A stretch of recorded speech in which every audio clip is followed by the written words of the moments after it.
It's your girl, Nicole Heels, and I am back with another episode. As you can see, missed y'all. For context, I did not have an episode out last week because this episode, it's been on my mind for years and I had some trouble getting it out, but I really wanted this week to be this episode, because I wanted it to be in order. Because I talked about this is my villain era and the concept of giving people back their own energy, like, and why people think that you're a villain for that. And I wanted to talk about that more for this episode, and the title, I don't know, this is a working title, child, but it's called That's Not Yours, and why it's easy to become the villain when you hand people back their own baggage. And this is something really juicy, honestly. Like, this is so fun to me, like analyzing things like this, but also like analyzing it to my own understanding it from a physical I don't even know what to call it, from like a physical standpoint, but then also a spiritual standpoint, which is something that I also want to get into with this episode. But let me introduce myself for the people that are new. If this is your first time here, but you've consumed my other content and that led you here, hello. Welcome to another aspect of the Nicole Heals Healing community. I really hope you enjoy your stay here. This is, I have to say, honestly, my other platforms, they're my babies. I love them. I love creating in general, so I hope they don't get jealous. But this is my favorite medium to share on because I'm able to get into the nitty-gritty here.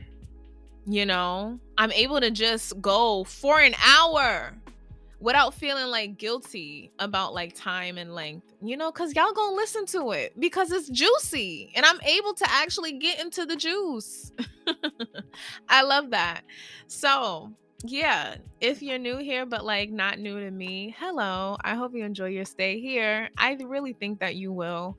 If you do, feel free to share an episode on social media, share it to your friends, share it to your story, put it on Twitter and tag me. I love when y'all do that. Shoot me a DM and say how you resonated with it, even if it's just I resonated with this episode and thank you for birthing it. I love communicating with y'all like that. If this is your first time in general here, you don't know who I am, you're just raw dogging me right now, hello. I am Nicole Heals. I am a spiritual healer. I make healing content, specifically inner child healing, for multiple different platforms, including Instagram at Nicole.Heals, Twitter and TikTok are at Nicole Heals. You most likely got here from TikTok because I am blowing up over there and I'm so happy about it. I am on Patreon, patreon.com/Nicole Heals, where you can find articles where I write about healing, journal prompts, also where that are specifically made for healing. But you can also just support me in general over there as a creator, which is deeply appreciated, for $4.44 a month. That's the minimum pledge. If you would like to go higher than that, child, be my guest. And thank you so much in advance for it. Also, if you would like to make a one-time donation to support me as a creator, as a spiritual healer, for my wisdom, my Venmo and Cash App is Nicole Heal. No, it's not. I should probably make it. That was probably the confirmation that I needed to make it at Nicole Heals. But it's NICCC1 And yeah, greatly appreciated. Thank you so much. Now, let's get into the episode, honey. So, in this episode, I want to not only get into the healing side of things, like usual, but also the spiritual side of things, because I know I always say I'm a spiritual healer, but I never explicitly and specifically state the spiritual side of things, that I'm talking about. And it's honestly because for me, healing is spiritual. It's like you're getting deeper and deeper in touch with yourself. And that's incredibly spiritual to me.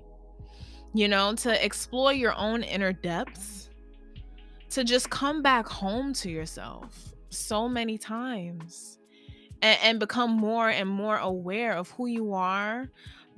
That helps you become more and more aware of like your inner world. And then that also affects your outer world. And that's mad spiritual to me. Healing is inherently spiritual. My healing and my spirituality are mixed and intertwined. So I don't really think to explicitly say, oh, and the spirituality of this is XYZ, because it's all just spiritual to me, honey. But I know if you're listening to this and you're like me and you're enamored by spirituality and you may be new to it, and want to delve into it more and more, then I definitely want this to be the place that you do, But just remember that to all my listeners, healing is spiritual, because you're allowing yourself to feel. And I don't think we understand like how important that is, how much of a superpower that is to allow yourself to feel, because so many people are walking around numb out of protection, usually from a certain aspect of their childhood, And I know because I used to be that too. And I used to think that was the way to be. And I used to think that was right, because I was protected. But it soon came that like I discovered I was deeply anxious. I recently found out or started identifying with the fact that I'm a highly sensitive person, And so imagine that. Like you going through life numb, not really knowing you numb, all this anxiety, but like thinking you're okay until like you become confused as to why you're so reactive. Why are you so like, oh, why do people have to walk on eggshells around you? Why are you so easily offended by things that don't really have to do with you? Because it hits a certain part of you that believes something about yourself. So like, for example, quick example, because it's not even in the scripture. I know editing me is gonna be like, Nicole. But consider someone like is talking about somebody else and they say that like they're ugly, or say that they like can't dance.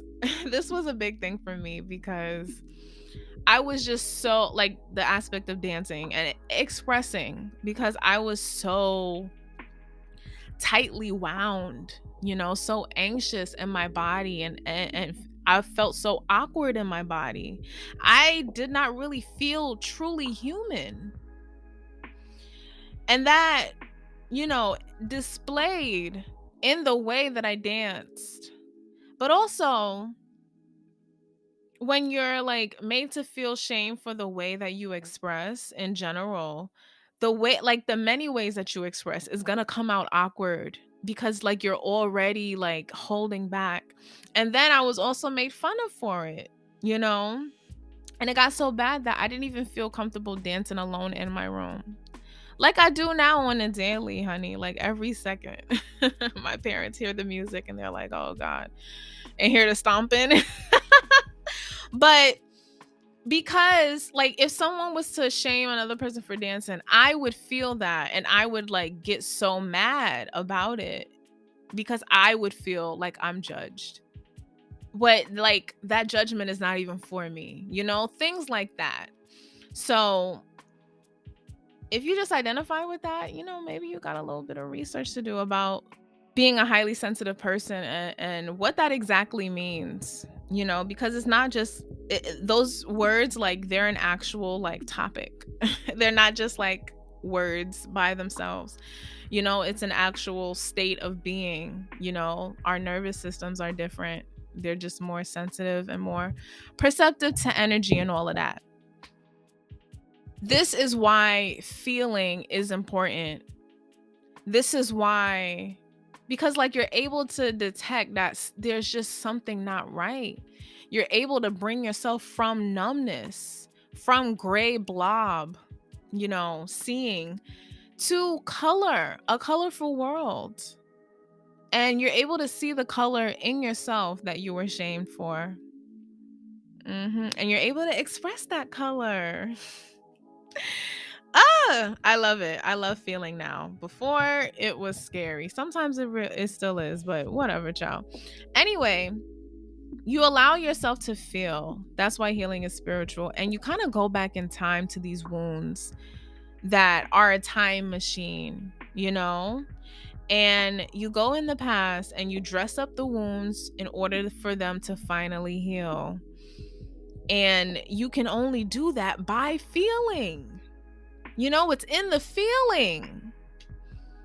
And the feeling influences or inserts, I feel like, the spiritual aspects of things, because you got to be able to feel in order to perceive energy and how it works. Especially when it comes to when we feel something is off within side of us, emotionally, even energetically. And I feel like emotions and energy, they're like intertwined, because someone said, I forgot, it's probably just a popular old saying, but emotions is energy in motion. Within inside of us, they're our body's way of communicating to us. And that's how you develop intuition, by your body just talking to you. This is why healing is inherently spiritual. So yeah, we've been feeling ever since childhood. We are natural feelers as humans, which is why we use our emotions as information, to tell stories about ourselves, to communicate to our parents and caretakers, before we even know what verbal language is. Feeling is very natural to us, contrary, to modern day. But contrary, I feel like, to this society, it just starts to feel abnormal and bad and all of these negative connotations when we go through these things that we need inner child healing from. The emotional wounds, the abandonment, the emotional rejection, being made to feel shame by the people closest to us, that were supposed to protect us and be there for us, and being made to feel shame for having emotions and emotional needs like closeness and connection, which are basic. And a lot of us have been made to feel like emotions aren't a priority at all, and as if our physical needs are the actual priority, and they're our foundation, and they're part of our basic needs, But I feel like emotional comes first. Definitely. And that's all because people make us feel like that, all because they were made to feel that way. You know, it's true to them, but it doesn't have to be true to us. And it doesn't have to be true overall. It doesn't have to be absolutely true. And that's why feeling is so important, because you're able to feel when something is off. You know, you're able to feel when something is off with something that someone else is trying to make us believe. You'll see and will be able to feel how someone is trying to bombard their truth onto us and make it us believe it subconsciously, you know? And being able to, like, you know, be put up on that game and feel that so you can see it is really important when it comes to constructing your own inner world and making sure it consists of your own energy and your own true beliefs that actually work for you and your highest good. You know, because a lot of the time, most of the time, when people, all of the time, when people try to bombard their own beliefs onto us, it's to serve them in some way. You know, usually for validation, because the more people that believe it, the more it's valid to them. But you got to think, does it serve me and my highest good? Like, your body will answer that question when someone is trying to, you know, put their energy into you. Will, like, your body will be like, this does not serve us in our highest good. We got to spit it out. You know?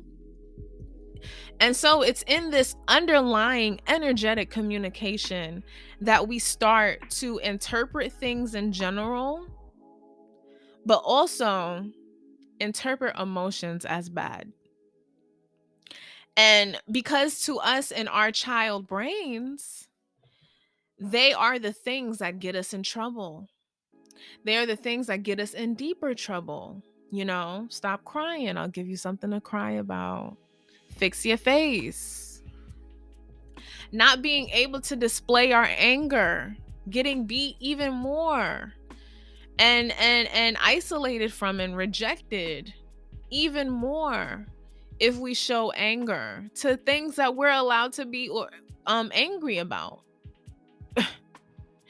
Child, to things that if done to them, they would be angry about. So why can't we be angry? Child, come on now. Anyway, so yeah, to us in our child brains, emotions get us rejected. They get us abandoned. And they make us get isolated from, you know, isolated from the family, iced out, you know? And we detect that it's our emotions because we are made to feel like our emotions are a burden, because the people that we're around don't know how to deal with them. But also, there's this underlying subconscious communication within ourselves, which we perceive with our child mind feeling as bad and something to not do anymore and get away from and run away from and abandon and disconnect, because we are being made to deal with these heavy emotional wounds that we don't know how to hold. Emotions are very complex. That's why there are literal like fields of study on it. Psychology. You know, like, we are being made to hold these complex and heavy emotions as children. And we were not taught to hold them, but also not taught to provide space to even hold them, because we mirror our parents and our caretakers, and they are very intolerant to our emotions, you know? So we're also made to be intolerant of them. That is cause for some trauma, honey. Definitely. And not only that, we're alone with it. We have to deal with it alone because we get abandoned. And like that is an emotional pain anyway, getting abandoned and isolated from, and then having to deal with your own emotions, these heavy things that you don't even know how to deal with them alone. Child, we're alone with this grave pain, with this shame that is the complete opposite of our natural vibration, our heart. Your heart is the realest thing. It's your realest shooter out there. It's raw. It's truth. And it will tell you the raw truth.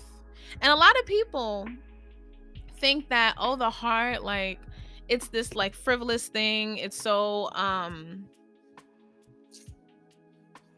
like so complicated. But like, no, that's our own understanding of it that makes it complicated. Your heart be talking to you and it be telling you the raw truth, but you don't want that thing to be true. So your mind twists and contorts it in order to protect you. And then we have these patterns of our mind that we're also in that causes us to act emotionally immature, honestly. And I say that without judgment, but I couldn't find like a nice way to say that. I'm not laughing at y'all. But yeah, our heart is the purest and rawest part of ourselves as human, especially as sensitive as children. And so naturally, our heart will be confused, deeply confused by shame. Because think of it.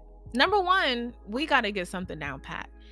Shame, like our heart is like heaven. Well, love that our heart holds is like heaven, and it's just a raw vibration. It's truth. It connects. It just feels like, I don't even know how to explain it. But it's the highest vibration. It contains the highest vibration that you can feel. Shame is the complete opposite of that. It contains the lowest vibration. It lowers our vibration, whereas love lifts it, And so our heart, and like for us to feel shame, for it to come into our energy field and impact us. And because when we're children, we're so sensitive and heart-centered, you got to understand, there comes, like, we don't come into this world knowing shame. Adam and Eve didn't.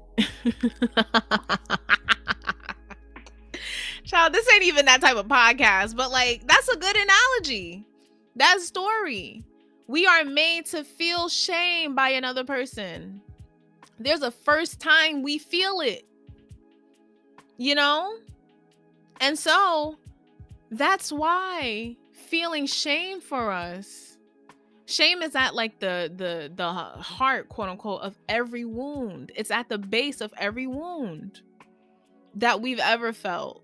It all leads back to shame and this base feeling of shame. And so that is not something that we know inherently just how to hold. And that's why trauma is trauma. Harm is harm. Emotional harm is harm. Because we encounter shame for the first time. It's like an earthquake within. We don't know how to deal with it. Our heart does not know how to hold it. When it comes in contact with our energy, it wants to spit it out. But we don't know how. We don't have the tools to process it.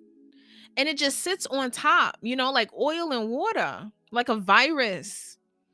And that starts the process to creating the shadow, of being split into these different parts because of this virus that is shame, that lowers our vibration, greatly. And also, like, we're children. We're very heart-centered. We're very sensitive. So that's another layer to it. That's why like bullying, while it may like there are certain things that can get to us right now as, our adult selves, but as a child there's a reason why it was so traumatic, because that was like one of the first times we were experiencing shame, for our personhood, for something that we didn't even know was a problem. So understand that and consider that when you think about your own emotional wounds that you have to heal from, that are from your parents. And anyone, even yourself, who try to doubt it, its existence or its validity or its graveness, its importance,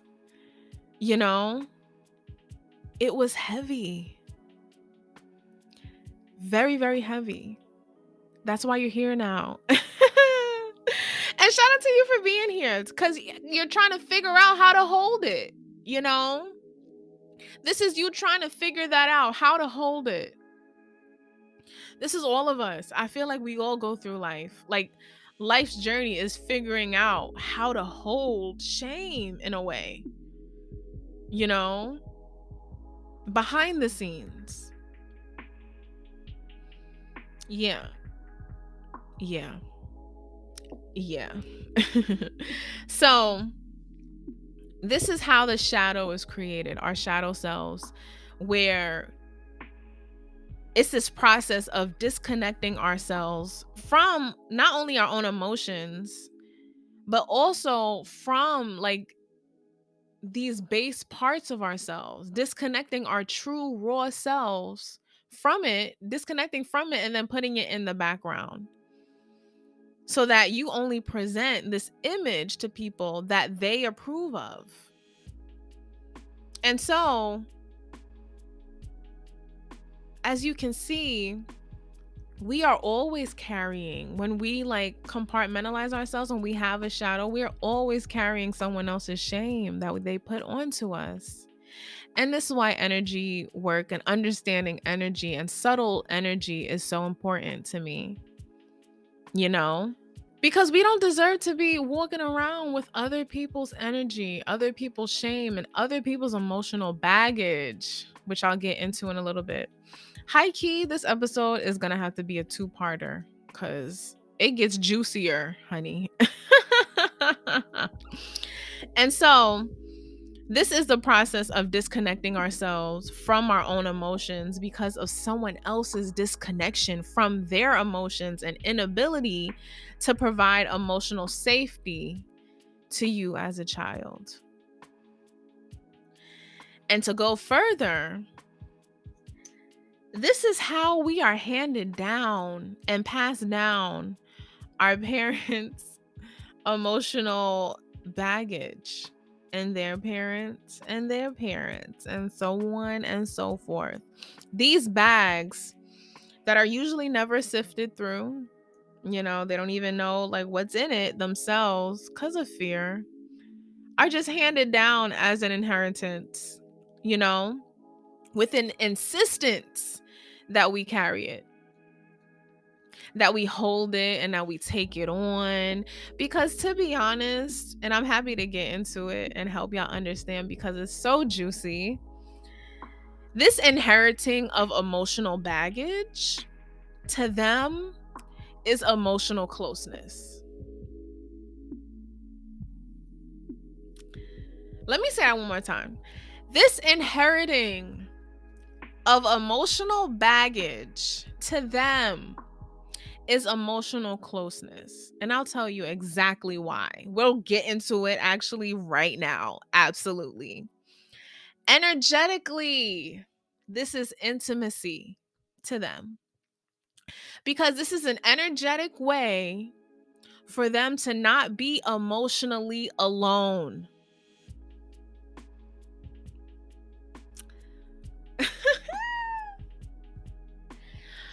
told y'all it would get juicy. This is energetically a way for them to not be emotionally alone, to hand down their baggage to you.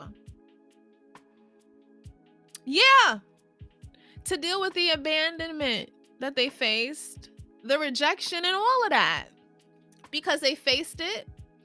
And now they don't know how to deal with those emotions outwardly and on the surface. They don't know what to do with this energy. It's like in their subconscious and they're reacting to it all the time. They don't know why and they don't know how to hold it. Because you got to understand, this is something, and this is the juicy thing. And I made a TikTok about this. Shout out to you if you're here from that TikTok. And y'all know what TikTok I'm talking about. But in the TikTok, I was talking about something that I perceived with the older generation, is that power was made priority over love. And of course, that has so many that I already knew, that has so many layers to it. It has historical layers. It has to do with slavery, especially when you think about the Black community and coming to this country, going through slavery and, like a white patriarchal system, and how power was used on us. And then we inherited that view of power. We inherited patriarchy in the specific way that American patriarchy, it's just so layered. It's so layered, child. And I'll let you, figure out those layers and go through that journey, because it's a journey, honey. And it's kind of a fun one if you're a student like me, a student of life. I graduated, child. I mean, yeah. And I'm very happy about it. Because no more papers. Oh my gosh. Even though I'm a writer, honey. Like I didn't like having to do 8-page papers in like the same week. Like, I don't like that kind of writing. Child. The American school system. Let me get back on topic. Especially because editing me is gonna be like, girl, shut up and get on with it. And I'm getting on with it, Nicole. Okay. So power was a priority over love. One person had to be in ultimate power. The second person, which was usually the man, second person in a place of authority, which was usually the wife, and the children or the child on the other side submitting. So in order, this is a structure, and in the structure you have roles. So in order to be accepted, everyone had to play their role. The head had to be the head, had to be the second person in delegation, and then the two children had to be on the bottom, submitting their power constantly so the other people could be in power and have their power. It's very codependent like that. It's of an inherent codependent nature, because if one person doesn't play the role, then the whole structure, like a house of cards. And so, how really, solid is it? Anyway. So, yes. If they don't, the whole structure of hierarchy gets disrupted, because you're not allowing the people or the person up top fulfill their role as the authority in the way that the structure calls for. And so in this sense, the child must mold themselves to this role, to this way of being, and reject any and everything that does not allow them to exist within this role, because they are literally rejected emotionally if they do not contort themselves into this role. Because to be in the role, then that means a bunch of different underlying energetic things, which we'll definitely get right into. Number one, you are allowing the people in authority to be in power, because to them, to be in power within this dynamic, someone has to give up. You had to give up yours and comply and submit. Second thing, you are accepting them. This is what this energetically means.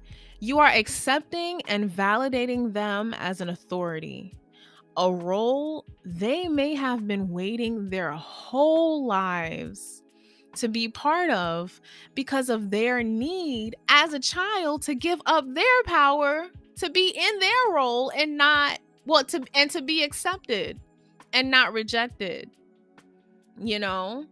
And so your submission is incredibly validating to them. Whoo. Just sit with that. Just sit with that. And like I'm thinking of all the ways in that that's layered. Because when you think about it historically, like this has an energetic line to it. Like I see it right now in my mind. So many of us as Black people had to give up our power. You know, our people were literally enslaved. Power non-existent, not even seen as human, seen as 3/5 of a person, of a human. And so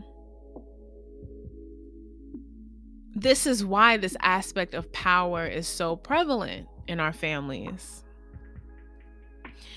And this is why discipline, physical discipline was so and just like emotional discipline as well, like emotional harm. This is why it's so prevalent in our community, because I do know and acknowledge the fact that you had to be in line. You had to make sure your children were in line so that y'all ain't get in trouble, quote unquote. Well, not even quote unquote trouble, but y'all ain't get in trouble by the overall authority in the society. You know, so there's a lot of that goes into it. And so when you think about the energetic line that has to do with finally being validated as powerful, as an authority, this is why there's just this, scrunch for power in our households.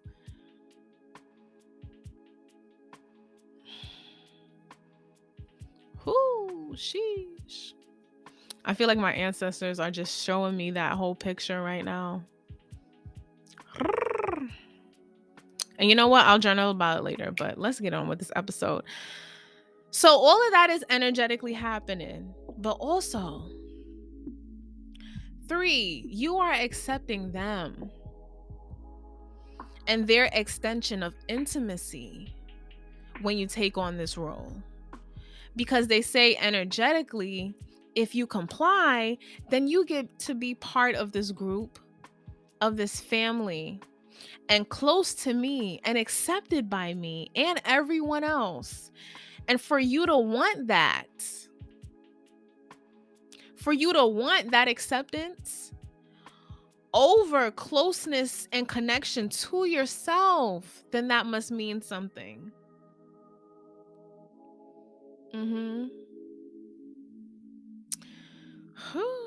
And so, important things to humans like acceptance and closeness are based on obedience and submitting and ultimately power and fulfilling a role and not genuine love.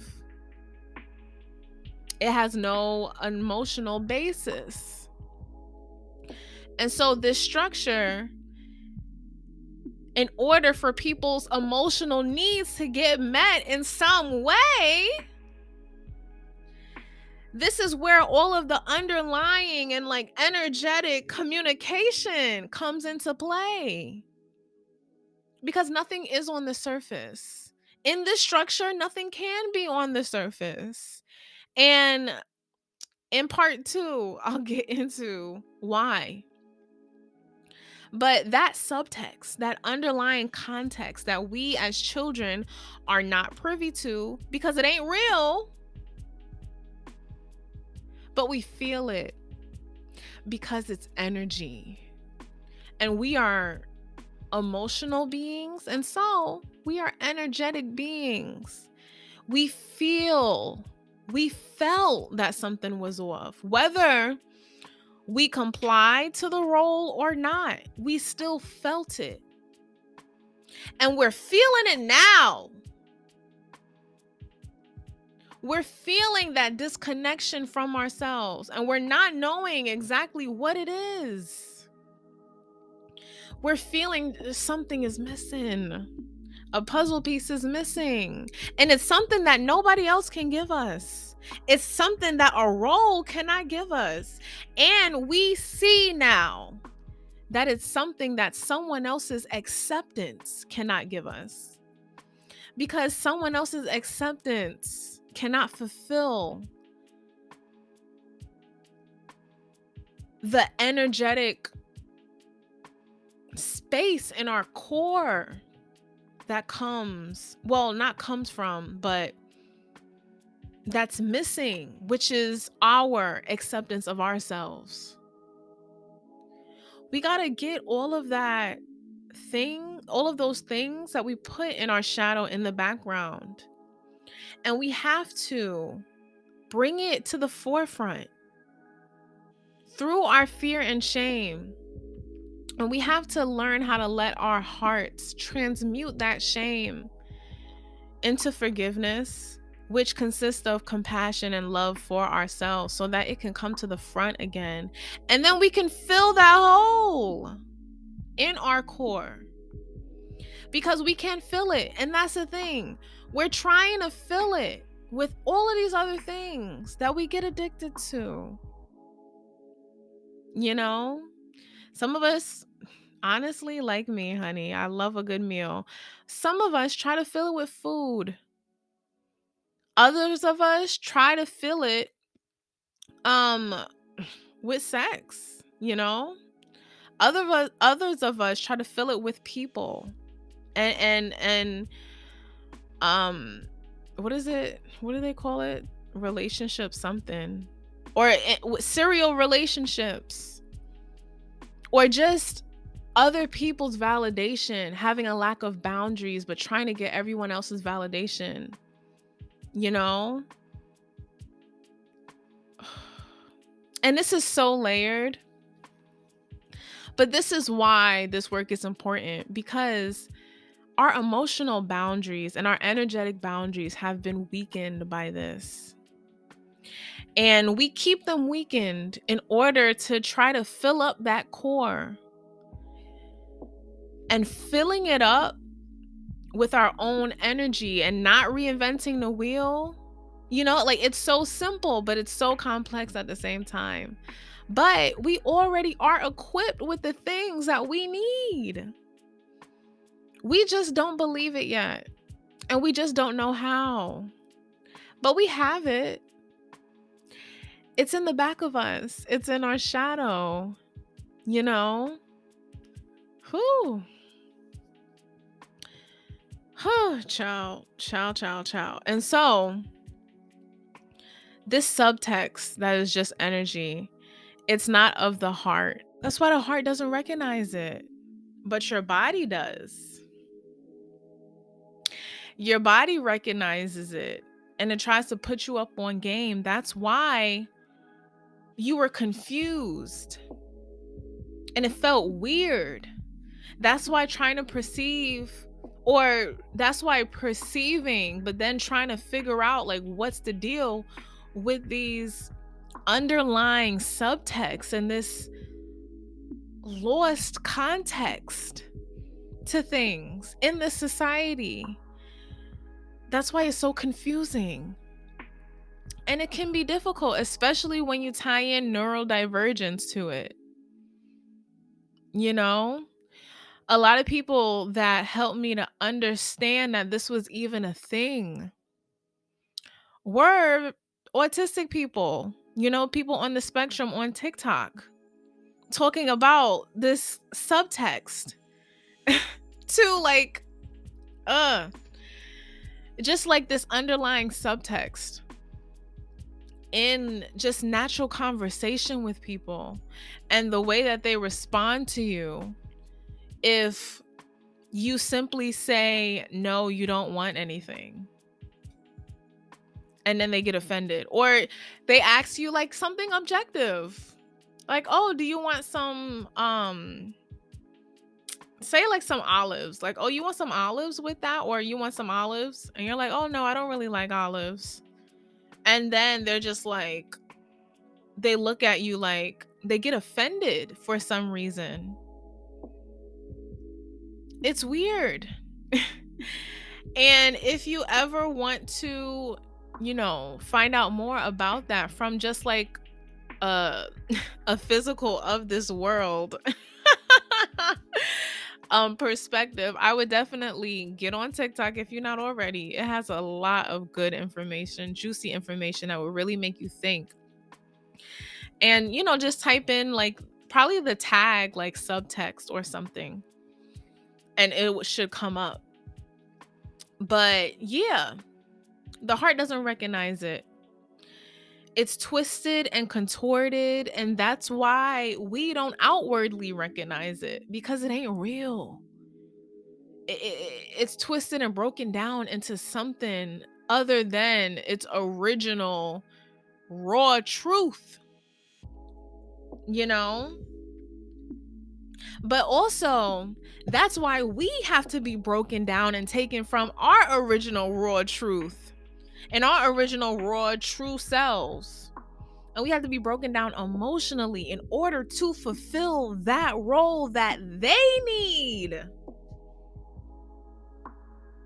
That they need. Keywords. They need. And I really want you to take this in, and I want your inner child to take this in, and I want your heart to take this in, and I want you to take this in energetically. This is just a role. It's not real in true life. Like, just take that in. It's just a role concocted by emotional immaturity, concocted by inner children who are not seen or heard for years in adult bodies, trying to be seen and heard. You can break away from it. And that's why we heal. So that we can break away from these fake complexes that are like keeping us held down in these roles that we don't even fit and we never did. It can keep us from, or stop us from, living or continuing to live lives that are not of us, that are not real, that don't speak to our truth and our core values that we may not even know yet, that are underneath our surface, that are in that background. This is why we heal. And this is why we learn about energy. This is why I think it's so important, because when you're put up on game, I was going to say if you're put up on game, but like, let me not introduce lack. When you're put up on game, it changes your whole entire life, because you're able to peep and maneuver around it. And you're able to know, number one, that you're not bugging and you haven't been bugging. And that's extremely cathartic. And then you're able to trust yourself more. And then you're able to declare with strength and confidence, that's not mine. That's yours. And it belongs to you. It doesn't belong to me. You're able to say that out loud if you want, but also energetically. You're able to say that just with your demeanor, so that people that are used to doing that stay away from you, because you're not open for business anymore. You're not dealing out your own energy no more. And you should not have to be able to have connection with other people. And I know, given the reality that we've been made to live, another person's emotional experience that they set and another person's emotional precedent, which we'll get into in part 2. Yeah, I have to break up this episode. But when you're living in that, it seems like that's all that there is, and that you can't move away from it, and that people won't want to connect with you if you don't fulfill and stay in this role, and you're not the giver anymore. And if you move away from being the giver and you incorporate some boundaries, that people won't want anything to do with you anymore, and you'll be alone. Because that's only because it happened when we were children. But you got to understand and tell yourself, usually every day, tell your inner child, the circumstances are different.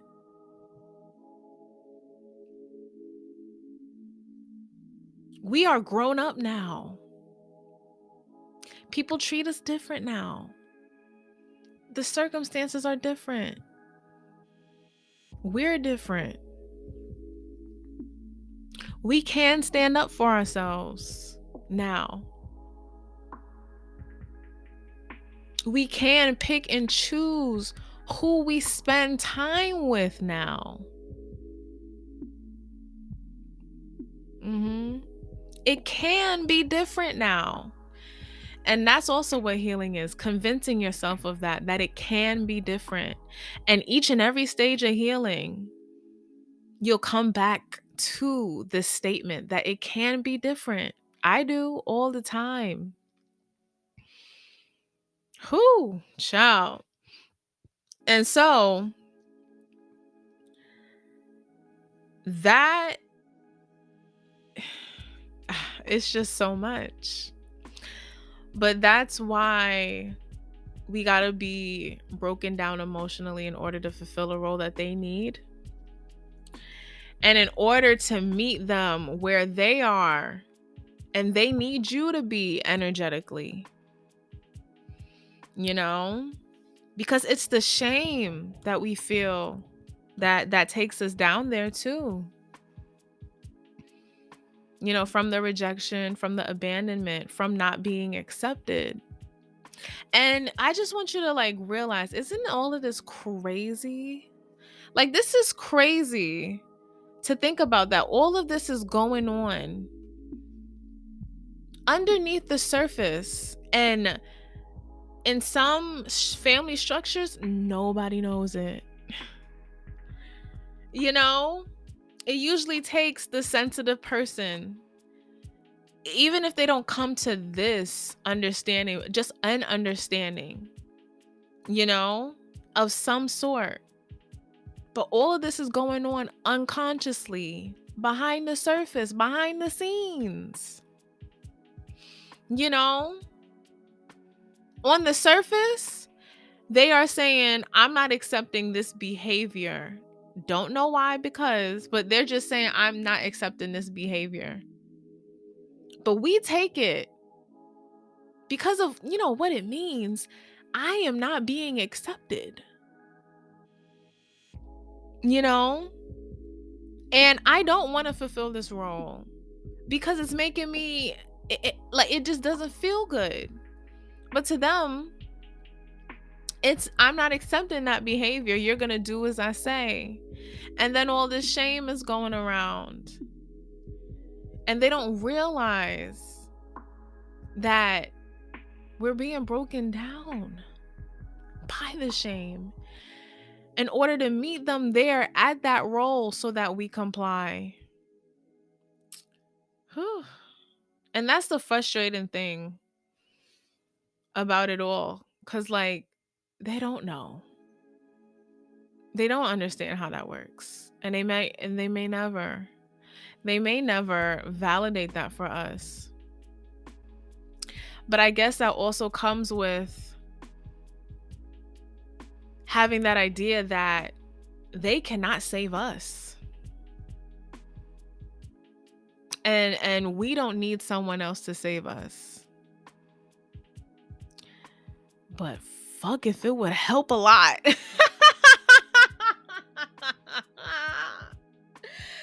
like have my emotional experience validated and like accountability taken, it would definitely, put me over some leaps and bounds. But child, in a perfect world, if you don't take on this role, if you don't accept it, the secret inheritance, so that you can play your part in the structure, then child, emotional hell breaks loose. Trust me. Whoo, take it from me. Take it from my experience. Because to them, emotionally, under the surface, energetically, this feels like rejection. That's why a lot of us were called selfish when we naturally did not comply to this incredibly awkward way of being emotional and ultimately part of the family. This incredibly awkward way of meeting them emotionally, being there for them emotionally, partaking in emotional intimacy with them in this way. So ultimately, if you review your childhood, you may remember, whether with your mind or your body, through feeling, how you were made, either outright or energetically, out to be selfish and unloving for not meeting your parents, your caretakers at their emotional and energetic state, because of the rejection that they felt because of it. This is why it's muddy. It's so intricate. It's energetic. Reading energy is really like a skill. And all humans have that ability. It just takes the healing to feel it and then to start to understand it. And I'll definitely get into some resources for it, because I feel like we all deserve to learn it, because like I said, it'll put us on to some game, honey. And so I'm here to tell you something real connected to that, about how we're made to be selfish and unloving because of the rejection that they feel by our unwillingness to comply with this awkward way of being emotional. I'm here to tell you something real that will combat that guilt that you feel and this shame, because, we internalize it, definitely. Because this is why I said it was emotional hell, because we're children and we naturally trust our caretakers to literally survive. We don't understand all of this, all of what's happening yet. And so we just naturally kind of comply and readily internalize, and that's why these things become beliefs within us. Someone else's shame becomes a belief within us. Energy, honey. But I'm here to tell you, meeting them at that place was never your responsibility.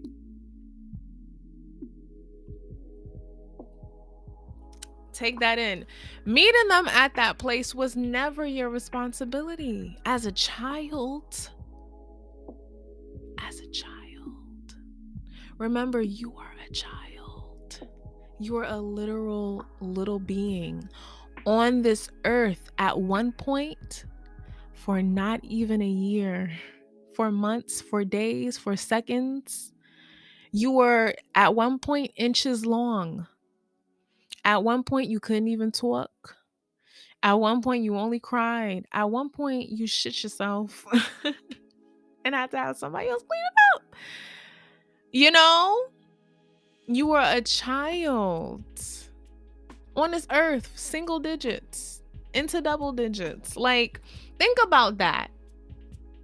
Take off that responsibility. Take off that weight about not being good enough and not being able to do this and because you weren't able to fulfill a role and all of that. That's not yours. And you have a right to declare, that's not mine. That was never supposed to be my responsibility.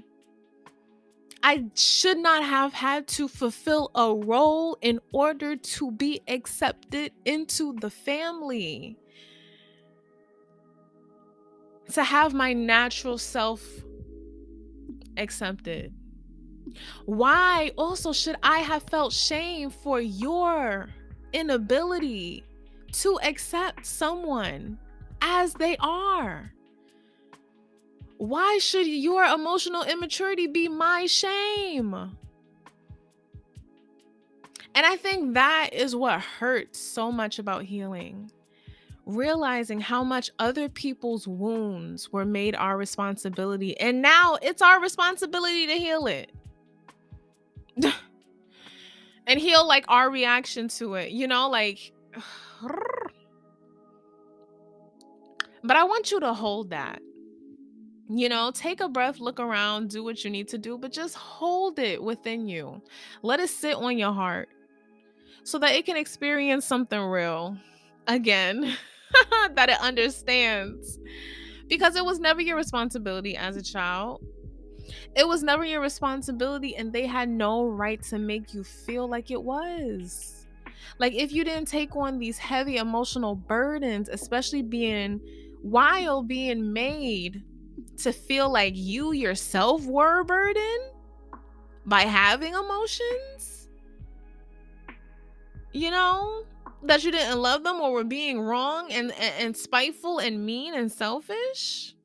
Meanwhile, you were just trying to advocate for yourself.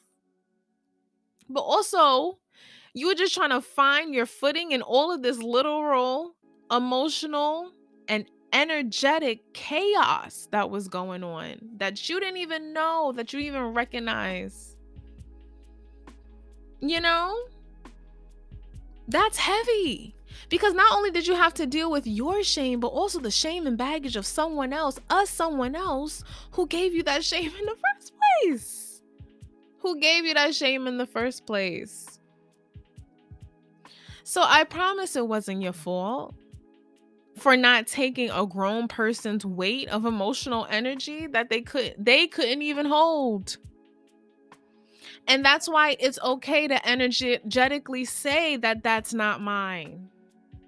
That's why it's okay to set boundaries. That's why it's okay to reject that energy and reject the emotions people try to energetically put into you so that they can feel validated, as if they have someone there with them in their emotional experience. Because that's ultimately what we want and need as children, you know? And this is their inner child crying out for help. Yeah. And I know it's sad to think of that in that way. See your parents and your caretakers and other people in your life that way. And you can feel for them and have empathy for them. But not so much so that you open up your boundaries and follow their demands, that you take on their emotional baggage so that they don't feel rejected. That's simply not your job. You gotta come to a point, especially all my people pleasers out there. That's not your job. It was your role. And you don't have to fulfill that role anymore. Because it was never your job and it was never supposed to be. Whoo! And those emotions are not yours to deal with. And it may feel like you're being hard on them, like you're being hard on people for not taking that on, that you're being unloving. And you may be convinced that you are, but you're simply choosing yourself, which is not something to feel bad or guilty for. We may just feel guilty because it's the complete opposite of what we know of the role. But you're not bad or unloving or a selfish person for wanting only your energy within your energetic space. You're loving yourself and the people around you by doing that, because you're showing to yourself that you can love without depleting your resources. You're showing your heart something real that it recognizes again. And you're allowing other people to save themselves and not enabling a codependent pattern in which they are looking to be saved. And you can also be with them as they go on that journey. You know, you can support them if you want, if you feel like that's something safe for you to do for yourself. But you cannot feel it for them. You cannot take it on. They have to believe and feel that they have the strength and go on the journey to discover that strength that will ultimately save them. Whew. And so that's part 1, y'all. I hope y'all were able to see and perceive how energy be working underneath the surface, child, because it's a trip. Take it from me. But also, I hope this really opened you up to seeing just how much of a spiritual being that you are inherently. How much of an energy perceiver you are inherently, and how you have the power to perceive and see energy by feeling. And just how much we feel energetically, but it may not actually name it as that or understand it as that. You know? So now we get to resources. There's 2 books that really helped me to understand it in depth. One is called Energetic Boundaries, and the second is called The Subtle Body, an Encyclopedia of Your Energetic Anatomy, and they're both by Cindy Dale. And lastly, there is this amazing energy worker, among, other titles that I'm sure she has, by the name of Miriam Hasna. Her name is spelled Maryam Hasnaa. And also be in the description, child. And I suggest you look her up on Twitter, because, child, does she have a pen that has a pen that has a pen that has a pen that has a pen. She talks so much about energy and energetic boundaries and her own journey with it.